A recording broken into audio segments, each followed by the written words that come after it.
Be careful while investing in this option. Welcome to the day 4 of my investing experience in teenage.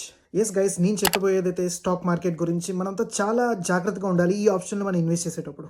అసలు stock market అంటే ఏంటి guys? బయట మార్కెట్లో పెద్ద పెద్ద బ్రాండ్స్ కానీ పెద్ద పెద్ద కంపెనీస్లో మనం కొంత అమౌంట్తో బై చేసి అందులో షేర్స్ బై చేసి వీ కెన్ బికమ్ స్మాల్ పార్ట్కి మనం షేర్ హోల్డర్ అవ్వచ్చు అనమాట. అయితే దీన్నే స్టాక్ మార్కెట్ అంటారు.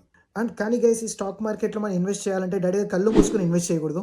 ఆ కంపెనీ గురించి ఫుల్ డీటెయిల్స్ మనం స్టడీ చేయాలి. కంపెనీ ఫండమెంటల్స్, మేనేజ్మెంట్ గురించి, ప్రొడక్ట్ గురించి, సర్వీస్ గురించి, డిమాండ్ మార్కెట్లో ఏ విధంగా ఉంది ఆ కంపెనీకి, అండ్ వాళ్ళ ఫ్యూచర్ గ్రోత్ ఏ విధంగా వాళ్ళ ప్లానింగ్ ఉంది, ఇవన్నీ స్టడీ చేసి then we need to decide అది బై చేయాలా వద్దా అని. ఒక నార్మల్ పర్సన్కి ఇవన్నీ స్టడీ చేసి ఇన్వెస్ట్ చేయాలంటే it is very difficult for that person. But కానీ గైస్, కొన్ని కంపెనీస్ ఉన్నాయి, అందులో మనం ఇంత ఫుల్ రీసెర్చ్ చేయకుండా డైరెక్ట్గా కొన్ని ఇన్వెస్ట్ చేయొచ్చు. అయితే బయట మనం మార్కెట్లో డైలీ చూస్తూ ఉంటాం, లైక్ రిలయన్స్ ఒక పెద్ద కంపెనీ, మనకు తెలుసు పక్క ఫ్యూచర్లో గ్రో అవుతుంది. ఫర్ లాంగ్ టర్మ్ కోసం అయితే అందులో డైరెక్ట్గా ఇన్వెస్ట్ చేయొచ్చు. అండ్ గైస్, ఈ స్టాక్ మార్కెట్లో మనం ఇన్వెస్ట్ చేయాలంటే మనకంటే ఒక డిమాట్ అకౌంట్ ఉండాలి. ఆ డిమాట్ అకౌంట్ మీ స్క్రీన్ మీద కనిపించే ఏ యాప్లో అయినా మీరు ఓపెన్ చేసుకోవచ్చు అనమాట. అండ్ ఇంపార్టెంట్ నోట్ గైస్, ఎవరైతే బిగినర్స్ ఈ రీల్ చూస్తున్నారో guys, stock market is not recommended for those persons. And best option for beginners ఏంటి అంటే గైస్, నెక్స్ట్ రీల్లో నేను షేర్ చేస్తాను. And make sure to follow me and see you tomorrow guys.